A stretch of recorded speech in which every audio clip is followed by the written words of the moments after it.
उस रात के बाद जयपुर की रातें हमेशा से खूबसूरत थीं, लेकिन उस रात में कुछ अलग था। ठंडी हवा, हल्की बारिश और शहर की चमकती रोशनियां, जैसे सब किसी कहानी का हिस्सा लग रहे थे। रिया बालकनी में खड़ी थी जब पीछे से आर्यन ने धीरे से उसका हाथ पकड़ लिया। इतनी दूर क्यों खड़ी हो? उसने धीमी आवाज में पूछा। रिया मुस्कुराई, बस बारिश देख रही थी।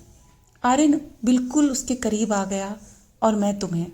उसकी आवाज में ऐसी नरमी थी कि रिया की सांसें धीमी हो गई। 2 साल से दोनों साथ थे, लेकिन आज की रात अलग ही महसूस हो रही थी, जैसे दोनों बिना कुछ कहे एक दूसरे को और गहराई से समझ रहे हों। आर्यन ने धीरे से उसकी गर्दन के पास बिखरे बाल हटाए। उस स्पर्श से रिया की आंखें बंद हो गईं। तुम्हें पता है आर्यन, फुसफुसाया, जब तुम ऐसे शर्माती हो ना, तब दुनिया की सबसे खूबसूरत लगती हो। रिया हल्का सा हंसी, लेकिन अगले ही पल उसकी हंसी थम गई जब आर्यन ने उसे अपनी बाहों में खींच लिया। दोनों के बीच अब सिर्फ धड़कनों की दूरी थी। बारिश की बूंदें बालकनी से आ रही थीं।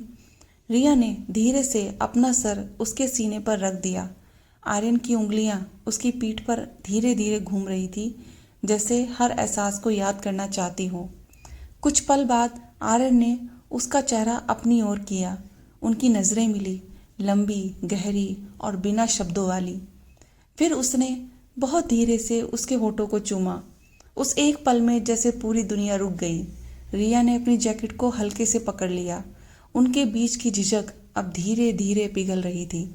कमरे की हल्की रोशनी, बाहर की बारिश और अंदर की गर्माहट, सब मिलकर उस रात को और करीब ला रहे थे।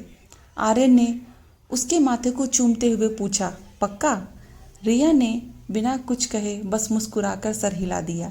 उसके बाद दोनों देर तक एक दूसरे के बेहद करीब बैठे रहे, कभी बातें करते हुए, कभी बस खामोशी महसूस करते हुए। उनके बीच सिर्फ आकर्षण नहीं था, भरोसा था, अपनापन था और वो सुकून था जो हर किसी को नहीं मिलता। रात के आखिरी पहर में रिया उसकी बाहों में सिर रखे लेटी थी। अगर ये सपना है, उसने धीरे से कहा, तो मैं कभी जागना नहीं चाहती। आर्यन मुस्कुराया, उसके माथे को चूमकर बोला, फिर वादा रहा, अब हर शाम हम साथ जागेंगे। कुछ महीनों बाद उसी बारिश वाले मौसम में दोनों की शादी हुई। आज भी जब बारिश होती है, रिया बालकनी में खड़ी मुस्कुराती है, क्योंकि उसे याद आ जाती है वो एक रात।